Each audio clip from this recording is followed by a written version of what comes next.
wasuye mu bantu wasuye nabonye wasuye uwitwa Muhoza Benoit waramusuye wasanze bimeze bite? Muhoza Benoit uyu nguyu atuye mu gihugu cy'Ubufaransa. Yego. Naramusuye bitewe n'ibyo najyaga muri yandika ku rubuga rwa Facebook akoresha account yitwa ARC Urunana France. Uyu Muhoza Benoit yakundaga kwandika avuga ko ngo we nk'umuntu wabaye mu ngabo za RDF kuko Benoit yigeze kuba umusirikare, akavuga ko ngo hari ukuntu abashinzwe umutekano w'u Rwanda bashimuta abantu, ndetse niwe muntu wa mbere wavuze ko ngo mu Rwanda hari asanseri ry'abantu. Ndavuga nti ese kuko ibi bintu uyu musore avuga nk'umuntu wabaye muri RDF wenda wasanga ari no kuri. Uri kumva?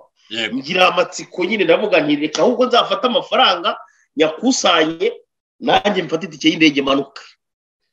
Ndamanuka ngera i Kigali kuri airport mbaza n'umuntu wa mbere nahereye kuri airport i Kigali.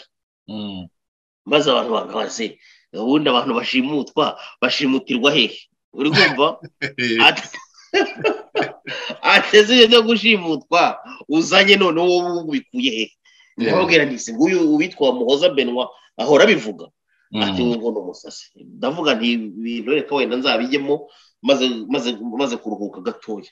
Ariko noneho maze kuruhuka gatoya hari agafoto kanje kari kasohotse kavuga ko namaze kugera mu murwa mukuru i Kigali. Yego. Bero warongera avuga ati Gasuku ntago ari Burayi. Ariko ati ntago arayuriye. Ndavuga nti reka noneho ahubwo ngewe nzaje wenda Kirehe iwabo wa Benoit. Ufite gusanga wenda ariho hano hashimutirwa abantu. Urumva ngewe nakomezaga kugira curiosity kuko ahora bivuga akabisubiramo. Ndavuga reka noneho ngi Kirehe. Ndongera ndatega urumva kuva i Kigali ugi Kirehe nanone harimo akagendo. Yego. Ndatega ngi Kirehe. Maze kugera i Kirehe ndavuga nti wenda ufite gusanga Benoit mpamvu bivuga hari nk'umwe mu bafamiliye be bashobora kuba barashimuswe mugani akaba ariyo mpamvu yirirwa biririmba. Ntabwo nagera i Kirehe ngo mbaze gusa abantu b'ikirehe kuko barampakaniye barambwira bati nta kibazo na kimwe ibyo byo gushimutwa ntibanabizi. Ndavuga nti noneho reka kugira ngo Benoit azanabone ko namusuye ndetse n'ibyo munyomoje atari abantu gusa wenda ngo naguriye akantu cyangwa se nabeshya kugira ngo bambwire ngo ntago bashimutwa. Ndavuga nti noneho reka ahubwo nsure n'iki na famiye ye nabo babaze niba koko hari abantu bashimutwa. Nageze iwabo mu rugo mpasanga mama w'umubyara turaganira nyine nk'umuntu uje gusura n'ibiti byose turaganira. Tumaze kuganira nibwo none se yinjizamo ako kantu ndamubaza nti se wamubyeyi we ko ari amakuru. Nari nanze kumubwira ko ari Benoit yirirwa bivuga. Ndavuga ko hari amakuru yirirwa avugwa hanze ahangaha ko hani Kirehe rwose abantu bashimutwa ndetse n'umwe mu bafamiliye bawe ejo bundi aherutse gushimutwa. Umubyeyi yahise amanana ariko ushobora kuba warasase n'ibyo bisatsi. Ati niba ari ibyo byakuzanye ahangaha byo kuza kumbaza ibintu by'ubugoryi nk'ibyo ugira utumuka.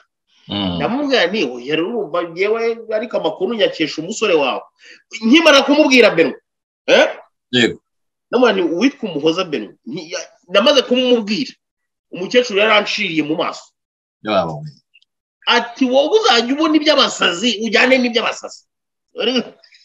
Umubyeyi we ariko yivugira mama w'umubyara uri kumva?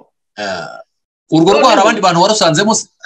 No urumva ntabwo nashatse kujya mu gikari nagarukiye aho ngaho nyine muri salo aho naganiraga na mama we. Yego. Ariko noneho kugira ngo kuko Benoit aba ari umuhanga mu kubeshya. Umuhanga mu gucurika ibintu kubeshya. Ndavuga ni kugira ngo atazavuga ngo sinageze mu rugo iwabo reka mfate ifoto. Hari ifoto iri muri salo nyifotoreza munsi kirabona mikrofone kugira ngo atagira ngo editing. Yego.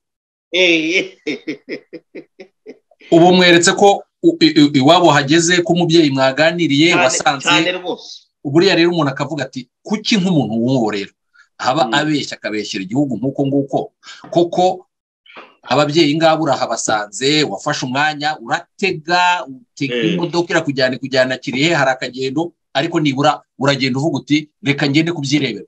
Hari akantu kambabaje kandi iki kiganiro muzambabarire mu kimugezeho. Yego. Kuri Benoit ikintu cyambabaje ni iki ngiki.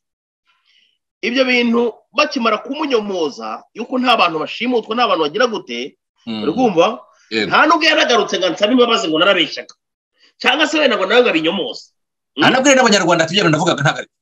Urakoze cyane. Buriya ndagira ngo aka kantu muzagafate. Gasirikira ahantu hose Benoit azasaba imbabazi ibintu yirirwa abeshya. Urumva? Ati hari ikimashini rwose gisi cy'abantu iyo ugeze mu Rwanda. Ibazira.